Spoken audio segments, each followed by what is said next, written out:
Bienvenidos amigos, en esta ocasión tenemos la oportunidad que yo agradezco a la Providencia y a Dios y a la Santísima Virgen de tener un invitado muy especial a quien yo aprecio y admiro mucho, que es un comunicador y un analista católico de temas escatológicos, que es Mauricio Osaeta, que está de visita aquí en la ciudad de Guadalajara, donde yo me encuentro. Y quisimos aprovechar evidentemente la oportunidad de tenerlo aquí para platicar con él sobre algunos de los temas que él domina muy bien y que además nos va a aclarar muchas dudas. Así que muchas gracias, Mauricio, por por tu visita aquí a la ciudad y además por esta oportunidad de poderte entrevistar. Ya nos conocimos hace algunos meses aquí precisamente en Guadalajara. Y bueno, pues hemos coincidido en este camino, ¿no?, del discernimiento de los últimos tiempos y de esta, creo yo, lucha espiritual que estamos dando dentro de la Iglesia Católica, como se tienen que dar las batallas de defensa desde dentro. Así que voy a ser breve en esta entrevista. Yo quisiera pasar muchas horas platicando con él, pero acaba de terminar una jornada maratónica. Traes una gira. ¿Cuándo llegaste a México? Bueno, buenas noches, Miguel. Encantado de estar aquí en tu programa. Muy contento porque es la cuarta vez que vengo a México para este trabajo de defensa del reino, de la verdad, anunciar la proximidad de la parucía y difundir la devoción de la preciosísima sangre de nuestro Señor Jesucristo, la que fue entregada en Nigeria. Entonces es la cuarta vez en México, pero la segunda vez en Guadalajara, en Jalisco. Y la segunda este año además, ¿no? Y la segunda además este año. Entonces, la gira de esta visita, que incluye 4 ciudades, Ciudad de México, Zamora, Jacona, Guadalajara, y termina mañana en Toluca. Entonces ha sido un poco maratónico porque además en Ciudad de México eran 4 ciudades. Oh. O sea, 4 lugares diferentes. 4 lugares. De conferencia.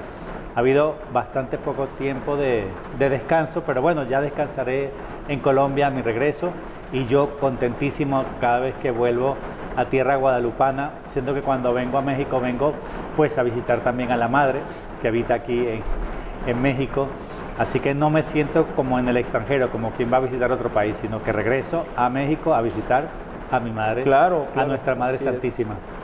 Me imagino que la mayoría de la gente que vea este video, que haga favor de vernos, sabe quién eres, pero para los que te vean por primera vez, tú eres venezolano de nacimiento. Nací en Caracas, Venezuela. Hace muchos años me fui de ahí, viví mucho tiempo en Perú, en Lima, también en Panamá, y hace unos años vivo en Colombia, donde pues tenemos una comunidad de los últimos tiempos, no como refugio, como quien se esconde, sino al contrario, una comunidad que llamamos nosotros de reparación eucarística, de adoración eucarística y de evangelización, o sea, de apostolado, de evangelización, de apologética. Tenemos esas dos, digamos, la rama orante y la rama de apostolado, ¿no? Claro. Entonces, desde entonces vivo en Colombia hace un par de años y estamos en el mismo tiempo, mientras construimos la comunidad, pero también trabajamos en la construcción del reino, con la misión de reparación y de evangelización. Pero es que además, bueno, para los que no sepan, Mauricio realmente no es que se dedicara a esto ya de toda la vida, sino esto es algo que estás haciendo de unos años para acá. Tú eres experto en cuestiones de informática, ¿no? Dedicado al análisis, totalmente enfocado a los números, a la cuestión de la ingeniería y todo este tipo de cosas que no tenían nada que ver con la cuestión espiritual. Y en algún momento de tu vida pues hubo un parteaguas que te arrojó, porque literalmente fue lo que pasó, a este camino, y todo lo que tú aprendiste y todo lo que los hábitos y el conocimiento ahora lo estás aplicando con esa forma tan aguda y tan analítica que tuviste para ser un exitoso profesionista. Ahora lo estás poniendo al servicio de esta causa, que ahora sí es tu causa de tiempo completo, ¿no?, que es la de la construcción del reino de Dios en este mundo y la devoción de la preciosa sangre. Pero además, y yo creo que la parte que a mí más me impactó de ti, el discernimiento que has hecho sobre esta parte tan confusa y tan oscura, digamos, que es la escatología. Es esta parte del conocimiento de Dios que habla sobre lo que no sabemos cuándo va a pasar, ni siquiera si nos va a tocar verlo en este mundo.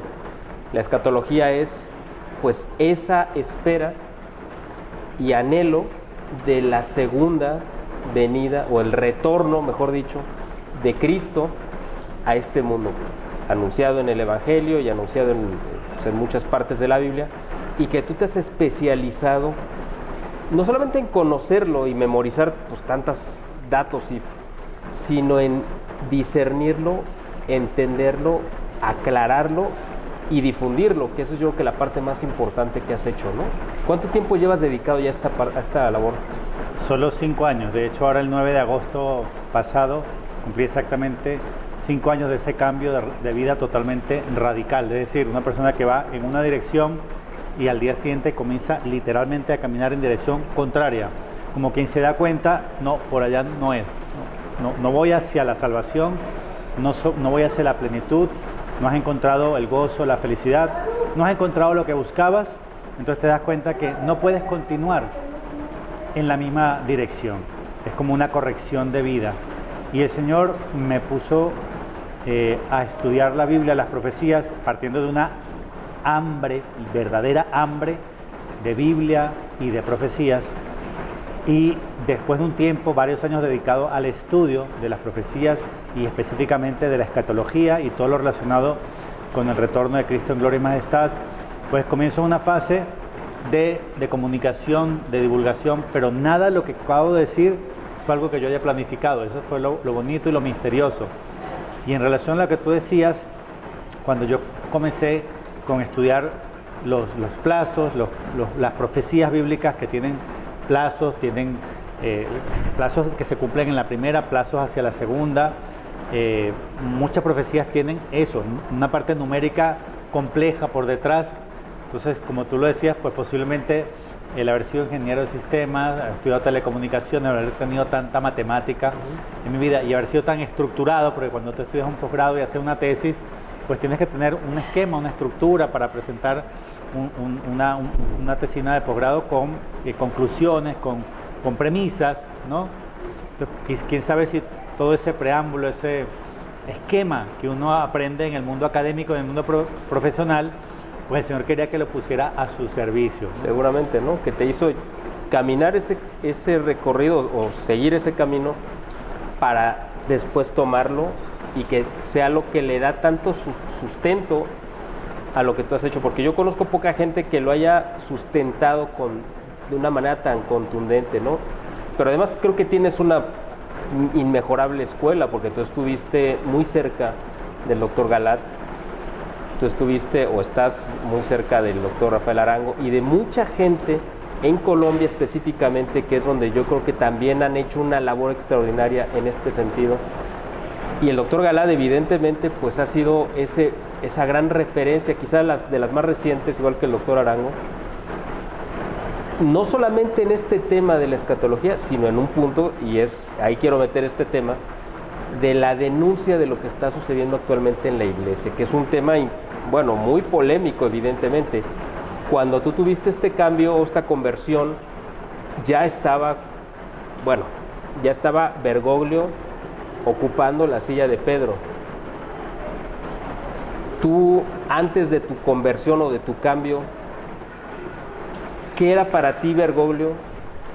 ¿Y en qué momento tú te diste cuenta de lo que ahora eres plenamente consciente, que hay una situación totalmente anómala en la iglesia y pues que hay una usurpación? Yo lo he manejado así porque yo estoy convencido que es eso, es una usurpación de un cargo de manera ilegal. ¿En qué momento llegaste tú a esa conclusión y qué era para ti Bergoglio antes de tu conversión?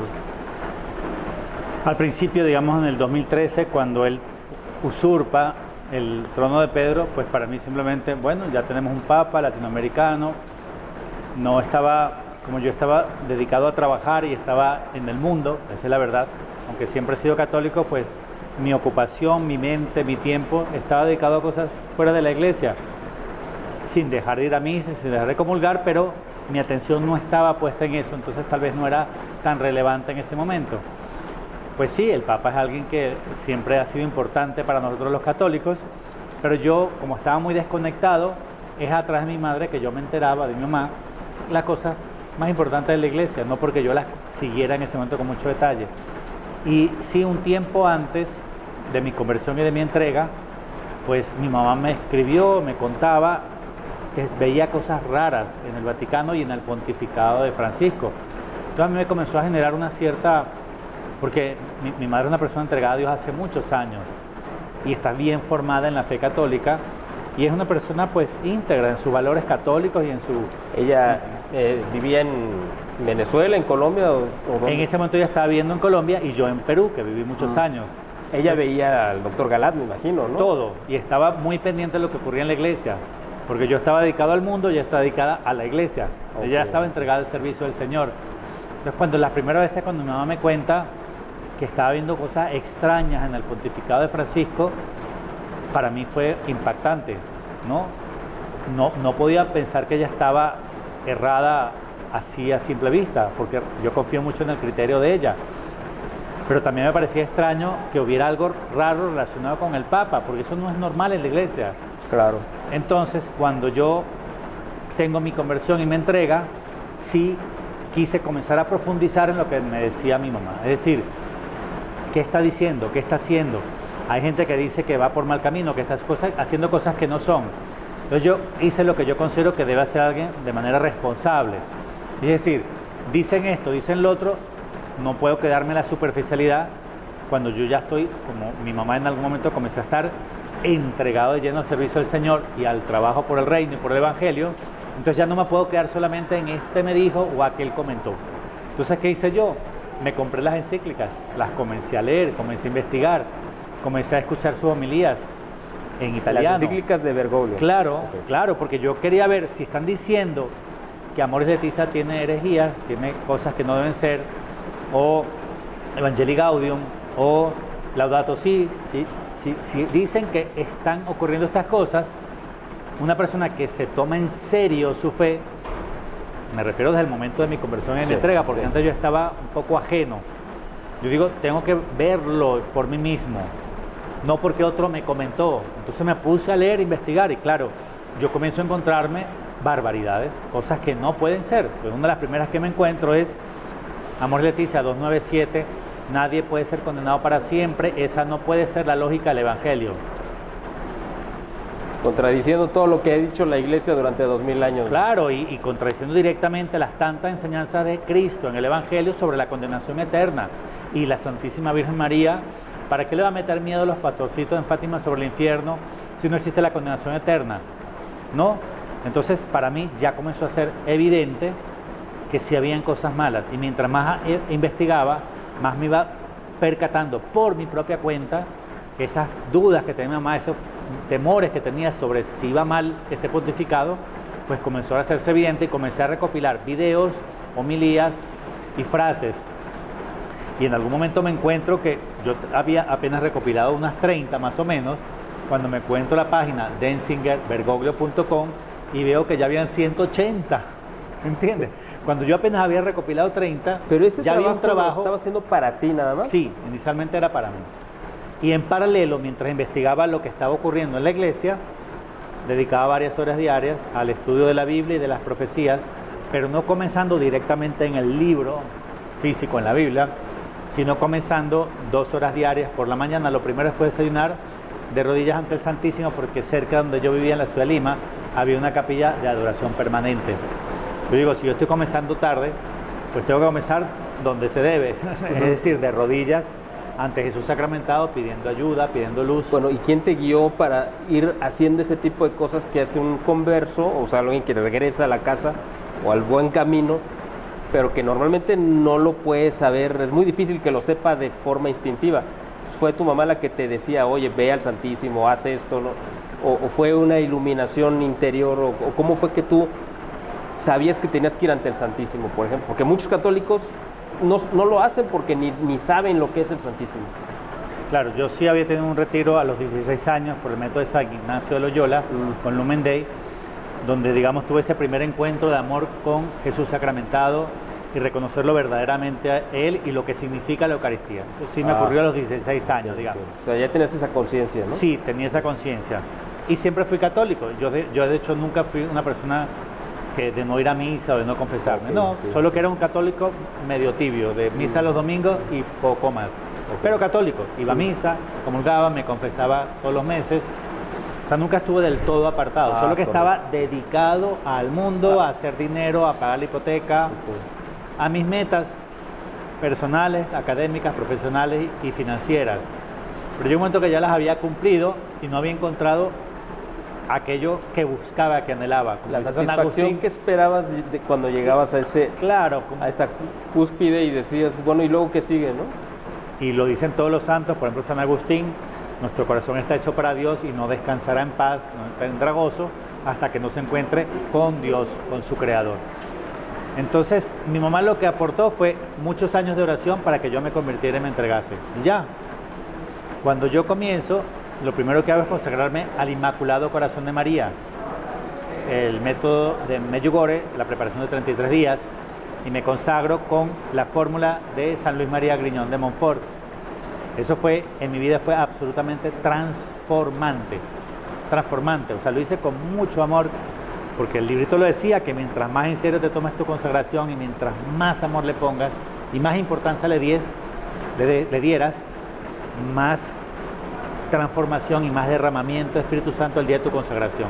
Y yo me lo tomé, pero bien en serio. Le dije a la madre, durante los 30 días de la preparación solo voy a comer una vez por día, que es una de las tantas formas que hay de ayunar.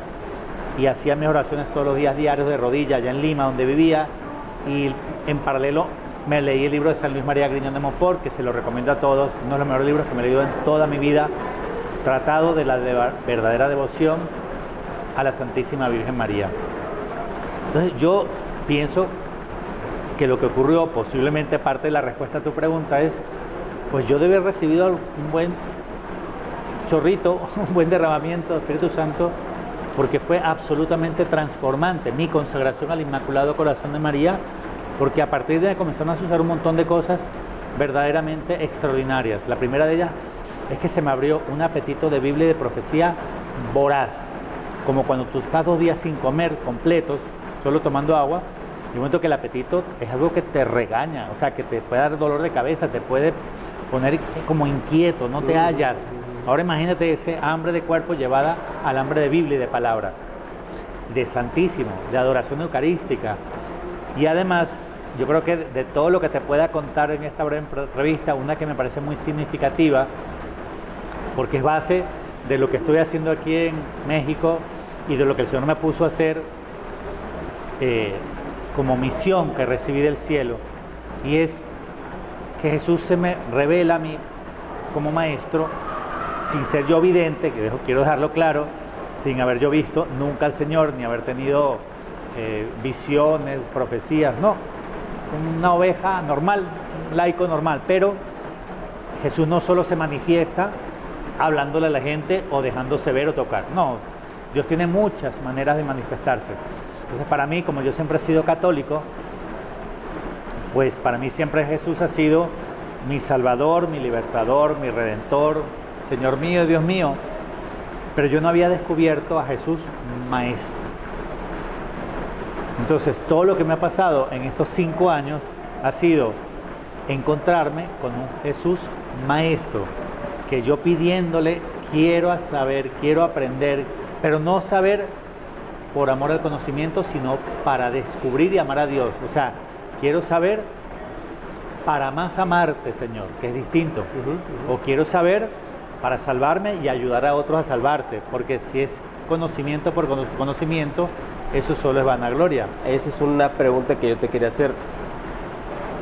Empezaste por, te decía, eso lo hacías para ti primero, ¿no? Ya me comentaste que sí. ¿En qué momento tuviste la necesidad de ya no solamente quedarte lo que sabías, lo que estabas tú asimilando, sino decir, esto lo tengo que compartir? Muy buena pregunta, y antes de entrar en ella, como preámbulo agrego lo siguiente. Como comencé tarde el estudio de la profecía, de la Biblia y específicamente de la escatología, entonces yo, como dije antes, sabía que tenía que pasar muchas horas de rodilla ante el Santísimo, o sea, humillarse ante Dios y pedir ayuda. Y segundo, el buen Jesús, manifestado como maestro, poniendo en mis manos lo más importante que tenía que poner de fundamento y de base para no terminar extraviado en la interpretación de las Sagradas Escrituras. Entonces comenzó a darme las bases, primero que nada, de las reglas de oro de la exégesis bíblica, de la interpretación de la Sagrada Escritura. Me refiero específicamente a la regla de oro de Santo Tomás de Aquino, de San Agustín, maravillosamente estructurado y explicado en la encíclica Divino Afflante Spiritu del Papa Pío XII y muy, muy bien explicado también por el padre Leonardo Castellani. Esa una base importante, pero también tener de base la patrística, es decir, comenzando por lo que los santos padres de la Iglesia de los primeros 6 siglos nos dejaron de los temas más importantes relacionados con lo que el Señor me movía a estudiar. Me refiero a la parucía, la segunda venida, juicio de las naciones, juicio final, el reino de Dios en la tierra. Entonces, ¿qué es lo que... ¿Eso te llamó la atención? Totalmente. O sea, fue como que lo que te atrapó. Totalmente. O sea, me llevaba al estudio de las profecías relacionadas con la segunda venida y el reino, pero como una llama de fuego en el corazón. Es decir, algo que no puedes apagar, que no puedes detener. Pero puso en mis manos buenos libros. Por ejemplo, de Leonardo Castellani, del padre, argentino, del padre español Florentino Alcañiz, un libro que se llama La Iglesia Patrística y la Parucía, que lo recomiendo mucho, que ellos investigaron lo que por 6 siglos nos dejó los santos padres de la Iglesia durante los primeros 6 siglos. Entonces comencé con buena base, pero también formándome con cosas de la teología buena, me refiero de Santo Tomás de Aquino, y también grandes, gigantes de la interpretación de la escatología de nuestros tiempos, desde Lacunza, Castellani, pero también otros más recientes, como el padre Seriani y otros. Y así, blindándolo además con revelación privada buena, sólida, reconocida como fidedigna, como fiel. Me refiero, por ejemplo, Libro Azul del Padre Gobi, Ana Catalina Emmerich, María Valtorta, Luisa Picarreta y otros más. Ese es un tema que quiero tocar un poco más adelante, claro, pero las revelaciones, que es muy importante. Porque si uno no tiene la Biblia como base y profecía privada, pero de la buena, que te ayuda a entender la Biblia y a no extraviarte en fábulas o en errores, si tú no te agarras a cosas buenas como lo que nos dejó nuestra madre en el Libro Azul del Padre Gobi, que es una revelación maravillosa, sorprendente, y también tantas cosas buenas que Jesús nos reveló en María Valtorta o en Ana Catalina Emes, por ejemplo, entonces también corres el riesgo de extraviarte, de perderte.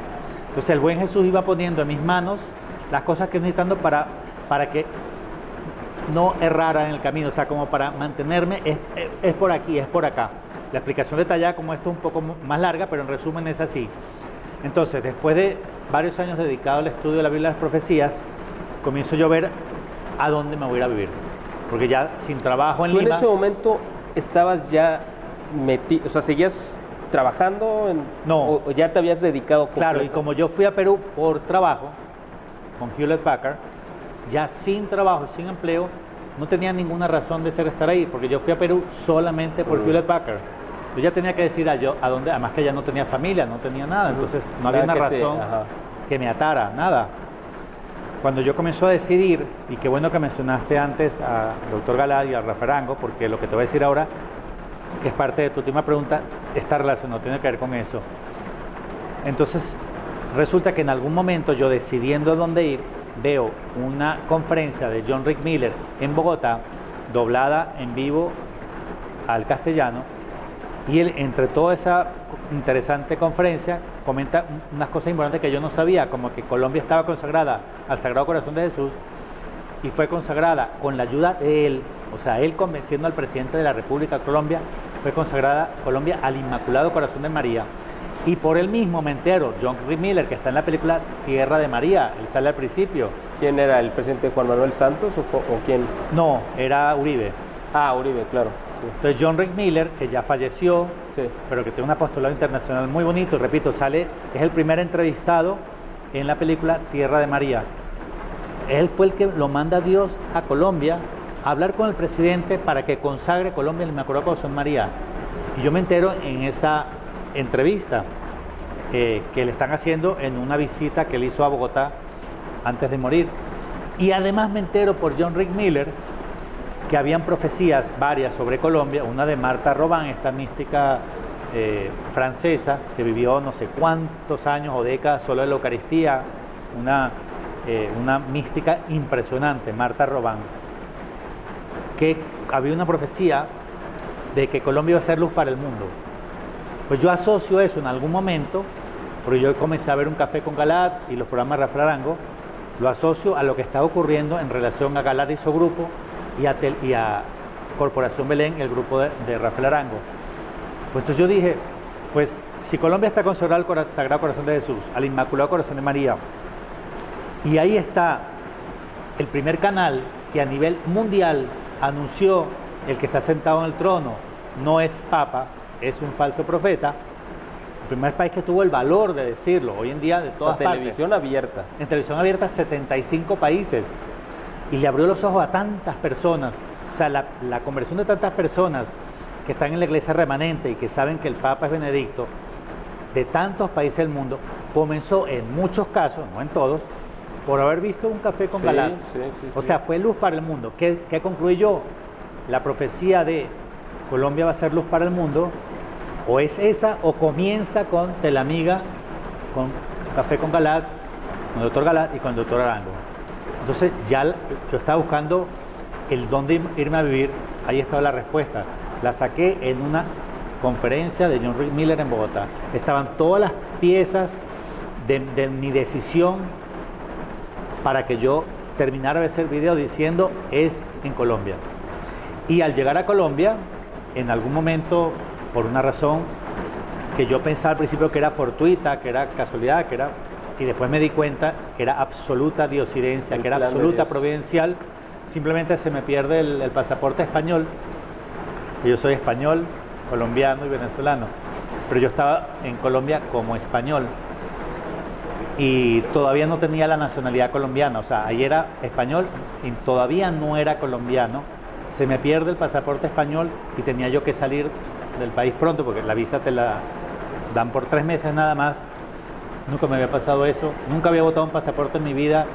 En Medellín no lo renuevan, me toca ir a Bogotá, veo en Bogotá que no era tan sencillo, me tenía que mandar algo de España, pues iba a ir a sacarme el pasaporte en Bogotá 10 días y me pasé 2 meses. Yo me sentía muy mal, porque era como un desastre para mí. No era ningún desastre, porque en esa visita a Bogotá terminé conociendo a Alejandro Pedraza. Le muestro lo que yo estaba haciendo, le muestro la generación de la higuera y otros estudios. Dice, ven a mi casa el sábado. Le digo, sí, cómo no. Y cuando llego a casa de Alejandro Pedraza el sábado, qué sorpresa, yo no sabía. Me encuentro todo el equipo completo de Galat, más Rafael Arango y varios del grupo de Rafael Arango. Todos, o sea, las personas que yo estuve varios años viendo por televisión, ya los tenía todos ahí. Y yo como presentador, yo no lo podía creer. Entonces yo presento el estudio de la generación de la higuera, les gusta, les parece interesante, que aporta, se lo llevan a Galat, les muestran, les explican, y el doctor Galat dice, me lo traen el próximo miércoles, Un Café con Galat en vivo. Imagínate tú. Así comenzó todo. Y te estoy haciendo, obviamente, un cuento largo, estoy haciendo lo más resumido que puedo, pero entonces yo salgo en un programa de Café con Galat, y Alejandro Pedraza, como él es comunicador social, entonces supo dar un título. Un buen amigo mío. Que tuviera espero que vea este video y que le mandamos muchos saludos. Claro. Él sugirió el título y fue engancho. ¿Podrá usted vivir la segunda venida de Jesús? ¿O usted podrá vivir la segunda venida de Jesús? Te podrás imaginar la audiencia que tuvo ese programa. Claro. Y yo que había estado tanto tiempo viendo desde la comodidad del sofá en tu casa, viendo Un Café con Galat, me encuentro en Un Café con Galat frente a las cámaras con el doctor Galat aquí a mi derecha. Una cosa increíble. Y todo lo demás que he hecho desde entonces para acá, eso fue hace más o menos 2 años y medio, comenzó en ese programa de Un Café con Galat. Todo lo que hoy hago partió de eso que ocurrió. Ya ahí fue la parte final entonces, ¿no? Yo creo que de Un Café con Galat. Porque... Fue el último. El Café con Galat todavía estuvo unos pocos meses más, pero el que presentaba era Alejandro Pedraza porque la salud ya no se lo permitía. Entonces, mira Ese fue el último programa de él estando en vivo ahí. Y fíjate, qué curioso, yo no sabía eso, ¿eh? Yo participé como invitado en el último programa que salió al aire de Un Café con Galat. Ya obviamente no estaba el doctor, pero lo vio todavía, le tocó verlo el martes y él falleció creo que el jueves. Bueno, imagínate cómo es Dios, que teniendo un plan para mí, y yo sin conocerlo, como suele ser, me hace perder el pasaporte, porque sabía que si yo no iba en ese momento a Bogotá, no iba a poder conocer a Galat antes de su muerte y no iba a poder salir en el último programa donde él estuvo en vivo. Sí, qué maravilla. Qué maravilla, o sea, las cosas de Dios son impresionantes. Y al terminar, como tuvo mucha audiencia, me dice Alejandro Pedraza, incorpórate al equipo de Franja de Fe, graba una serie de videos, comienza el próximo miércoles, mañana tienes que tener un nombre corto, que va a ser el nombre de tu espacio, el tuyo, dentro de Franja de Fe, el espacio asociado a ti, perdón. Entonces yo a la mañana siguiente yo le digo, mira, de 3 letras no conseguí un nombre, pero te tengo uno de 4, a ver, ya llega nuestra liberación. Me dice, perfecto. ¿Ya qué? Ya llega nuestra liberación. Ok. Se convirtió en el nombre de esos programas de Franja de Fe, luego en el nombre de mi canal de YouTube, luego en el nombre de mi página web, y todo lo que he hecho desde entonces tiene ese lema, ese logo, ese eslogan, ese resumen de lo que es esta misión, este apostolado, y todo partió de un pasaporte extraviado y que en Medellín no se renueva, tiene que ser en el Consulado de España en Bogotá. O sea, yo hoy lo veo claro, nuestro Señor Jesús me llevó a Bogotá, porque a partir de ahí comenzó todo la última fase, la actual, que es la de divulgación. Pero además tú ya tenías la conciencia, regresando un poco a la pregunta anterior, de lo que estaba pasando en la iglesia. O sea, yo creo que ahí también fue algo que tuvieron una plena identificación con el doctor Galat, que además fue un hombre muy valiente, que prácticamente le costó pues como una excomunión virtual, ¿no? Básicamente, porque tuvo persecución, calumnias, bueno, ya sabemos todo lo que pasó. Y esto, pues es, ahora, quiero hacerte una pregunta muy específica. Bueno, tú estás ahora en México, sabes lo que representa México para el plan de la salvación, la presencia de la Virgen de Guadalupe y todo lo que esto representa. La imagen de la Virgen de Guadalupe es ese ejemplo clásico, bueno, no clásico, sino yo creo que uno de los mejores ejemplos de esa atemporalidad en la que se mueve Dios, ¿no? Fuera del tiempo. Porque la Virgen de Guadalupe es un hecho histórico que sucedió hace 500 años, bueno, 490 años. Pero al mismo tiempo es un hecho que no ha sucedido en la historia. Es decir, la mujer vestida de sol, con la luna bajo sus pies, fue algo que San Juan, en el Apocalipsis, vio hace 2000 años, bueno, 1900 años. Esa imagen, esa mujer, la vio Juan Diego, se presentó y además nos dejó su imagen. Pero al mismo tiempo es algo que no ha sucedido todavía, porque eso que vio San Juan a futuro es algo que no ha sucedido. Así es. Es decir, es una maravilla de algo que pasó que sucedió en un momento de la historia, que volvió a suceder y que no ha sucedido realmente. O sea, es una cosa increíble.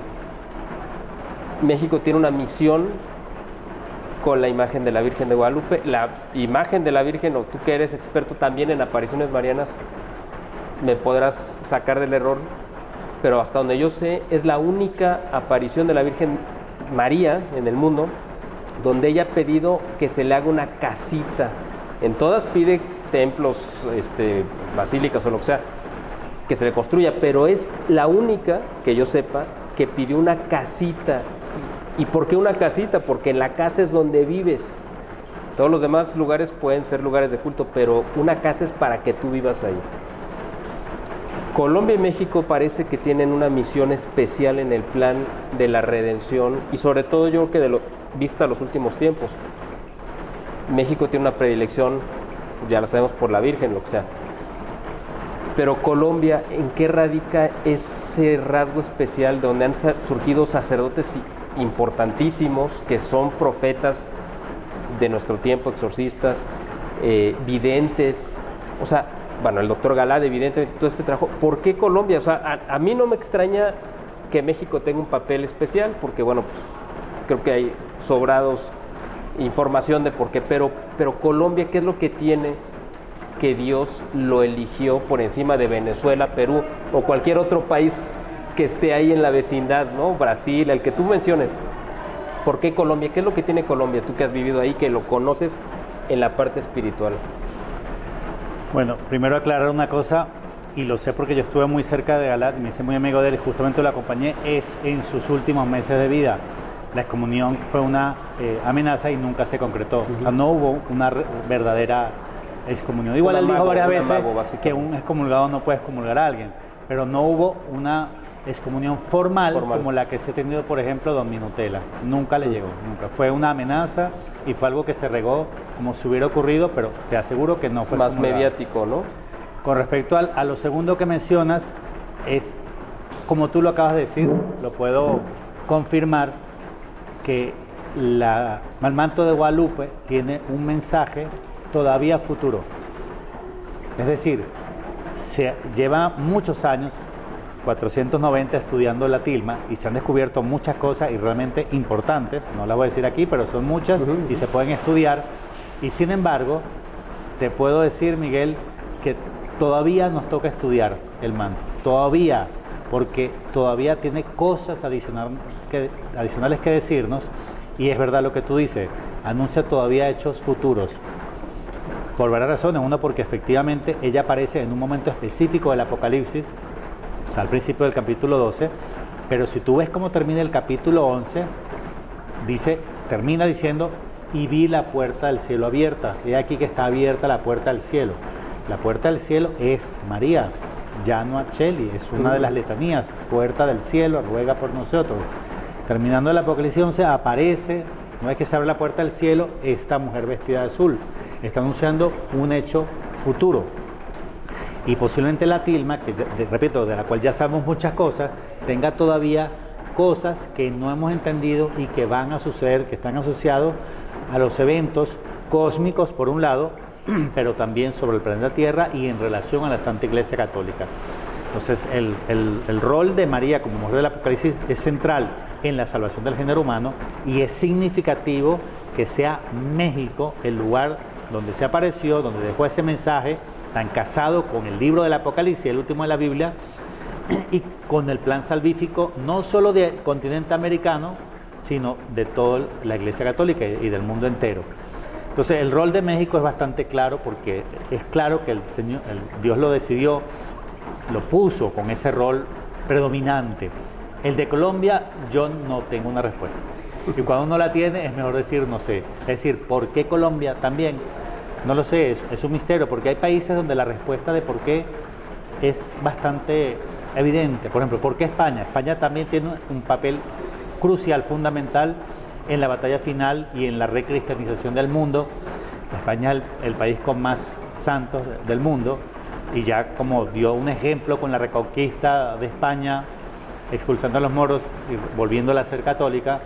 Y no solamente eso, con haber llevado el cristianismo a América, entonces España está confirmado su rol también en la batalla final, es decir, en el final de los últimos tiempos, y posiblemente inclusive venga de España el gran monarca, ¿no?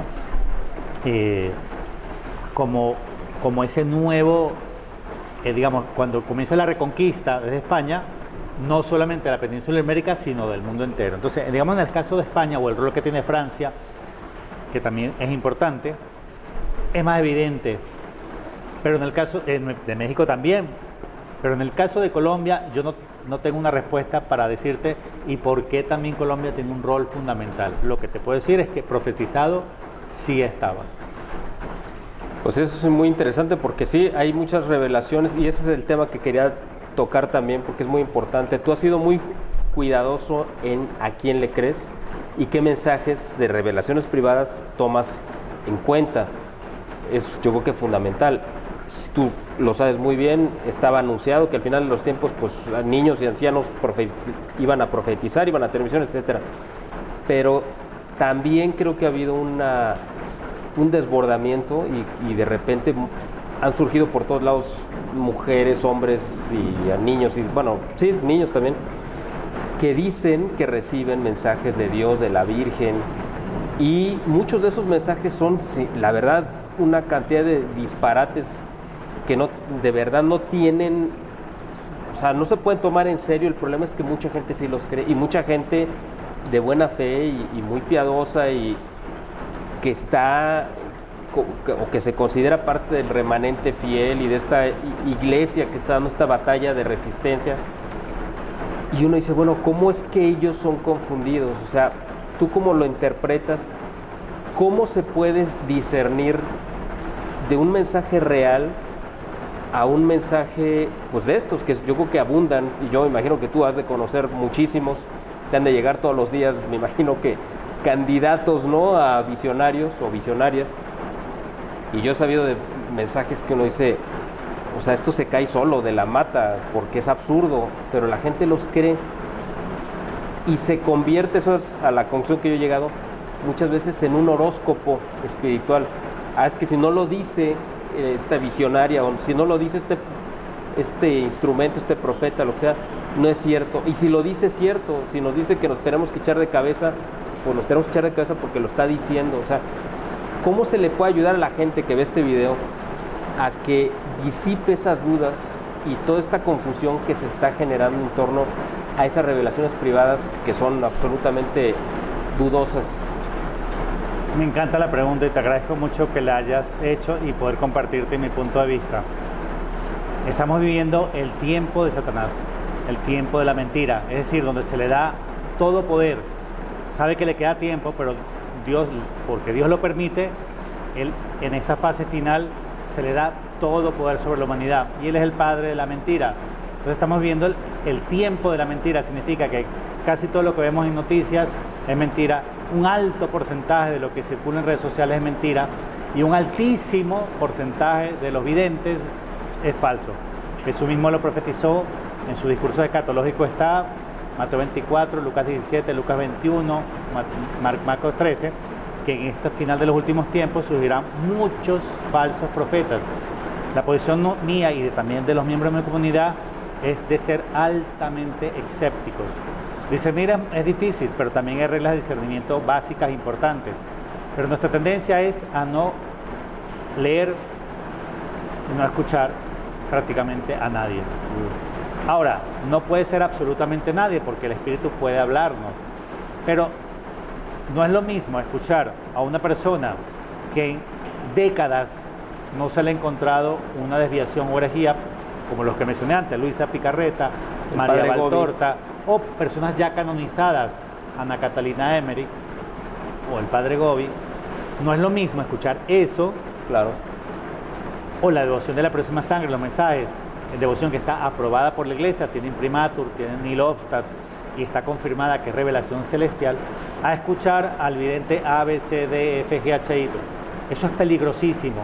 Sí. No solamente es peligroso porque la mayoría de ellos no son verdaderos videntes. Es peligrosísimo porque la tendencia del que busca el vidente y el que le diga y el instrumento es de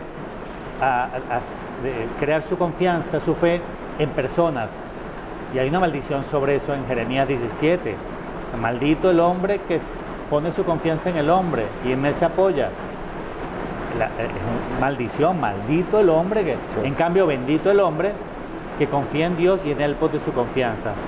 Hay un mensaje que a mí me encanta y lo repito mucho porque es verdaderamente importante, de la preciosísima sangre. A Bernabé le dice Jesús: tienen que aprender a valerse por ustedes mismos y a confiar solamente en mí, dice Jesús. En mí, no dicen los videntes, no dicen los instrumentos. Aprende a valerte por ti mismo, tú, con lo que nos ha dejado la Iglesia 2000 años. La palabra, la tradición, el magisterio, los sacramentos. Tenemos el catecismo, tenemos el Denzinger, perdón, y las cosas sólidas. Y los sacramentos. Y los sacramentos. Pero Jesús nos dice, aprende a valerte por ti mismos y a confiar solamente en mí. Construye tu fe solamente en mí, dice Jesús. Entonces la gente que no mueve un dedo sin que un vidente diga o un instrumento le diga que se mueva o que dé un paso, está mal, va por mal camino, porque está depositando su confianza en personas y así no va a llegar a ningún lado, porque en cuanto agarre uno que no sea verdadero, entonces se va a extraviar. Ahora, no quiero terminar la respuesta sin algunas reglas de discernimiento básicas, no solo las que están en el Evangelio, ya todas las conocemos. Un árbol bueno solo da frutos buenos, un árbol malo solo da frutos malos, etc. Hay una regla de discernimiento que quiero aquí puntualmente sacarla a relucir, porque creo que todos deben conocerla. Jesús dice en la devoción de la preciosa sangre de Nigeria que surgirán muchos falsos profetas, como ya lo he dicho en el Evangelio, pero hace una acotación muy para nuestro tiempo. Dice, ¿cómo distingues a los falsos profetas? Dice así, ellos predicarán en contra del camino regio de la cruz. El camino regio de la cruz es cumplir los mandamientos, es dejar el pecado, es conversión, arrepentimiento, ¿entiendes? Jesús dice en el Evangelio, el reino de los cielos sufre violencia y es de los que se violentan. No es la violencia a tu hermano, al prójimo, es la violencia contra ti mismo, porque el reino de los cielos es para los que lo arrebatan, para los que se esfuerzan, para los que luchan para conseguirlo. Entonces, predicar el camino regio de la cruz y decir las cosas como son, como la iglesia lo ha dicho por 2000 años. Si usted no vive cumpliendo los mandamientos y vive desarrollando las virtudes y no pelea y lucha su conversión diaria, no se va a salvar. Entonces, ¿cuál es la regla de discernimiento? Es el que predique en contra del camino regio de la cruz es un falso profeta. ¿Qué es predicar en contra del camino regio de la cruz? Es decirte que la salvación es fácil, que es un camino ancho, de bajadita. Ese por donde todos van, ese es el camino de la salvación. Que no tienes que convertirte, que no hace falta el arrepentimiento. Total, Dios es misericordia. Entonces, ¿por qué vas a dejar de pecar si Dios es misericordioso? No existe el infierno, no existe la condenación eterna. Entonces, ¿para qué te vas a convertir si no existe la condenación eterna? Como dijo Jorge Mario Bergoglio en Amor y Leticia. Y en otra ocasión dijo que en el infierno las almas con el tiempo se desvanecen. Eso es predicar y no lo digo solo por Jorge Mario Bergoglio, sino por cualquier instrumento que te haga ver como que la salvación es fácil y que no tienes que esforzarte. Entonces, regla de discernimiento básica que completo y complemento con el mensaje que yo puedo decir quizá más importante de toda la devoción de la preciosa sangre, y es así. Y lo decimos en Getsemaní todos los jueves cuando hacemos las oraciones. En verdad te digo, hijo mío, dice Jesús, no hay ningún otro camino que lleve a la tierra prometida que el camino de la Santa Cruz. Carga tu cruz y sígueme todos los días de tu vida. Cualquiera, Miguel, que te muestre un camino a la salvación distinto a este dicho por Dios, es decir, por Jesucristo, es un falso profeta. Cualquiera que te pinte fácil la salvación, cualquiera que te pinte que el cielo van todos, es fácil, ya, no tienes ni que esforzarte, ni que convertirte, ni que dejar de pecar, ni que luchar por tu fe, no, tú haz lo que te diga el sacerdote, aunque esté mal, o el obispo, por tal de no meterte en problemas, tú haz lo que hacen los demás, haz lo que hacen todos. No, nunca fue así, porque Jesús siempre ha dicho que el camino que lleva a la salvación es estrecho, es empinado, es pedregoso, está lleno de espinas.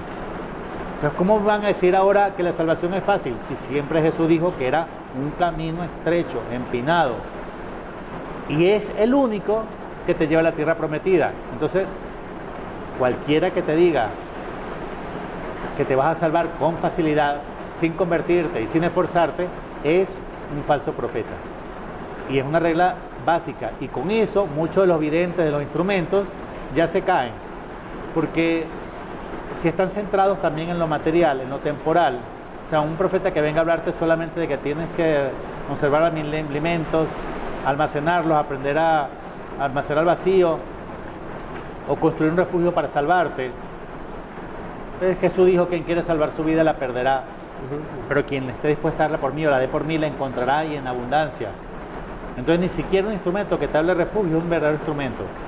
Si tú quieres hacer una comunidad de los últimos tiempos para la espera activa de la segunda venida, para defender la iglesia, la Eucaristía, el Evangelio y para evangelizar y salvar almas, bendito sea Dios. Pero si es para salvarte, eso no viene de Dios. Entonces ese instrumento tampoco es un verdadero instrumento. Entonces, en resumen, y ya con esto cierro, yo sugiero a la gente no seguir a tanta gente que habla porque la mayoría no son verdaderos, pero no solo por eso, sino porque Jesús nos pide que desarrollemos nuestra fe y nuestra confianza solamente en Él y no en las personas. Pues quiero terminar con una pregunta que obviamente no podía omitir, que yo creo que es todo esto que te he preguntado, pues yo tenía mucho interés y yo sé que la gente que haga favor de ver este video va a estar muy contenta de escuchar muchas de estas cosas que te escuchamos, porque está lleno de sabiduría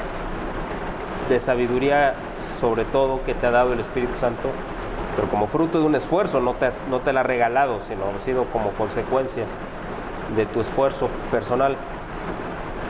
Uno de los temas a los que te has enfocado, evidentemente, pues es este de la parucía y de los últimos tiempos, y yo sé que es un tema muy amplio y da para, no para una entrevista, para pues lo que hemos visto, para cursos, de retiros de muchas horas. Quiero hacerte un par de preguntas muy concretas. Yo creo que en general hay una idea de que estamos en los últimos tiempos, pero esto es un tiempo así medio ambiguo, es decir, sí, pero no sabemos esto cuánto tiempo va a durar, en fin, o sea, la gente como que le pregunta si más o menos tiene una idea, ¿no? Porque esto ya no se puede alargar más, este reino del mal, como tú lo mencionaste muy bien, y yo coincido totalmente. Yo lo veo que es como la parte final del reino del mal, o sea, es lo último que le queda. ¿Cómo a una persona normal, común y corriente que está viviendo su vida como la vivías tú hace 6 años, 7, 8, tú le podrías llamar la atención o hacerle entender que estamos ante la inminencia de el cumplimiento de todo lo que se profetizó y de lo que tú tan sabiamente has dicho, que toda la historia de la salvación y toda la Biblia está el Antiguo Testamento está hecho en función de Jesucristo, de la Eucaristía y de la misa, que es uno solo. Sin Eucaristía, pues no hay misa. O sea, la misa sin Eucaristía, pues no tiene razón de ser. Y la Eucaristía es Cristo, o sea, va unido. Este es el momento en el que todo lo que se profetizó durante estos miles de años está por cumplirse y estamos por ver algo que no tiene precedente en la historia. O sea, no podemos tener un referente para saber cómo prepararnos, cómo esperarlo, porque nunca ha sucedido ni va a volver a suceder. Tanto por lo terrible que viene, ¿no? La tribulación, como por lo que vendrá después, que será el triunfo, ¿no? del bien y de Cristo. A una persona que no está habituado a estos temas, ¿cómo se le puede llamar la atención, es decir, despertarlo de ese sueño en el que viven, ¿no? De la vida cotidiana, para hacerle entender que estamos a punto de entrar en un momento histórico que los va a agarrar a la mayoría fuera de lugar? ¿Cómo, con todo el conocimiento que tú tienes, cómo se le puede decir a la gente, despierta, como tú dices, que está por llegar nuestra liberación? ¿Cómo se lo dirías? Bueno, es difícil. Tu pregunta es difícil porque no es fácil no anunciarlo, sino convencer a la gente, porque está predicho que antes de su retorno iba a haber una gran apostasía, lo dice Pablo en la carta a los tesalonicenses, y el mismo Jesús lo da como pregunta y como profecía en Lucas 18:8, que dice: y cuando regrese el Hijo del Hombre, encontrará fe sobre la tierra. Entonces lo que está predicho es que justo antes de su regreso hay una caída de la fe, o sea, una pérdida masiva de la fe, con lo cual cada vez es más difícil convencer a alguien que está cerca, porque la gente ni siquiera se va a interesar en escucharlo. No, está ocupada en el mundo. Y el mismo Jesús, cuando explica su segunda venida en Mateo 24 o en Lucas 17, por ejemplo, dice que va a ser como en la época de Noé, donde nadie entendió ni aceptó nada hasta que llegó el agua y se los llevó a todos. Y él dice eso en comparación para que entendamos cómo va a ser la segunda venida. Es decir, que lamentablemente va a suceder como en los días de Noé. La gente no va a creer estas cosas hasta que todo le caiga encima. Con lo cual, no es fácil, es un gran reto. Es un gran reto. Estamos en un momento en el cual la gente no le interesa. Hemos hecho un mundo a espaldas de Dios y en este momento más contra Dios, más anti Dios. No solo ateo, sino antiteo, ¿no? Y está no solo el modernismo, sino el laicismo, ¿no? Que es el secularismo, que es sacar a Dios del Estado, sacar a Dios de la educación, sacar a Dios de la sociedad, sacar a Dios, y al final tú dices, y al final de la familia, entonces al final la tendencia es sacar a Dios del mundo. Entonces imagínate qué difícil tu pregunta y qué difícil nuestro reto, pero hay que afrontarlo con valentía, convencer a la gente que Cristo está por regresar en el momento de más alejamiento de Dios, de más oscuridad y de mayor, podríamos decir, desinterés del tema. Desinterés, o sea, la gente no quiere ni que le hables de estos temas. Gran reto. Extremadamente difícil hacerlo, extremadamente, y ya veo por qué la dejaste de última. ¿Qué es lo que yo creo que tenemos que hacer? Orar y pedir ayuda al Espíritu Santo para que justamente nos diga cómo sobrellevar este reto tan enorme, poniendo nuestro mayor esfuerzo, y vale la pena, porque si de un trabajo de años de apostolado y de anunciar solamente 10 o 5 o 2 o 1 se llega a salvar por tu prédica, tu trabajo valió la pena, porque una sola alma que ayudes a convertir y traigas de regreso a su Señor Jesucristo tiene un valor infinito para Dios. Tú te dices, ay Señor, es que solamente de tanto que me esforcé, solo uno, no importa. Lo que le estás trayendo a Jesús tiene para él un valor infinito, un alma que ayudaste.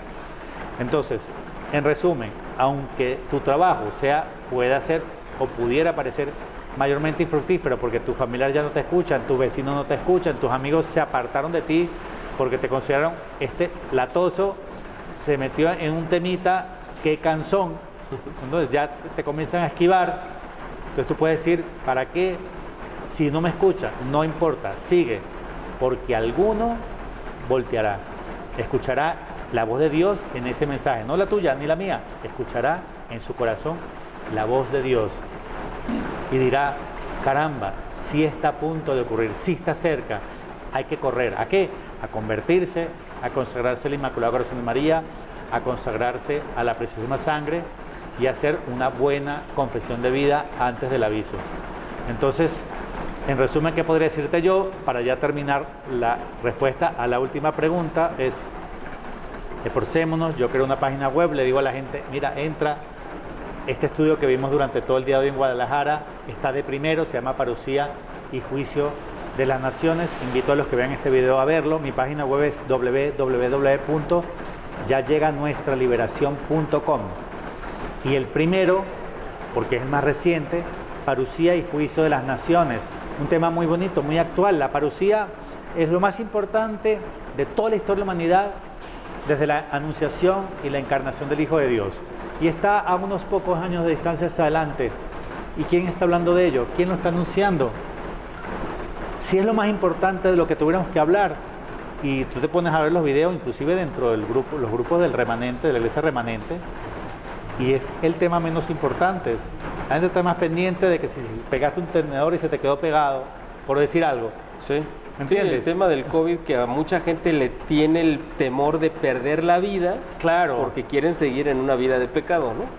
Y yo creo que el demonio utiliza esta inundación de información en las redes sociales, incluso de la iglesia remanente que está con Benedicto XVI, para que la gente esté desbordada de mensajes de WhatsApp y de Telegram en cosas irrelevantes, y eso lo utiliza el demonio como estrategia, incluso dentro de la iglesia remanente que está con Benedicto, como distractor, para que la gente no tenga tiempo ni para rezar el Santo Rosario, ni para ir a hacer una media hora de adoración eucarística, ni para investigar o crecer en profecía y en lo que vale la pena esforzarse, escatología, y en particular comprender el misterio de la parucía, del arrebatamiento y de todo lo que gira en torno al rescate, que está a la vuelta de la esquina y casi nadie, ni siquiera dentro del resto fiel, está abordándolo. Entonces termino ya pues despidiéndome, agradeciéndote por esta entrevista aquí en Guadalajara, mi segunda vez en Jalisco, e invitando a todos a que el tema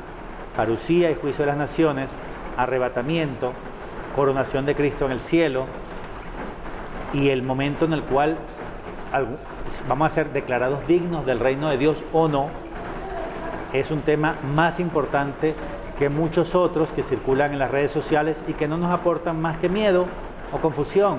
Este es un tema que es luz, porque aporta luz. ¿Por qué? Porque es bíblico y la luz es Cristo. Él es la luz del mundo, el eterno sol. Pues dejémonos iluminar por esa luz de Cristo y a través de su palabra, a través de la Biblia, de las Sagradas Escrituras.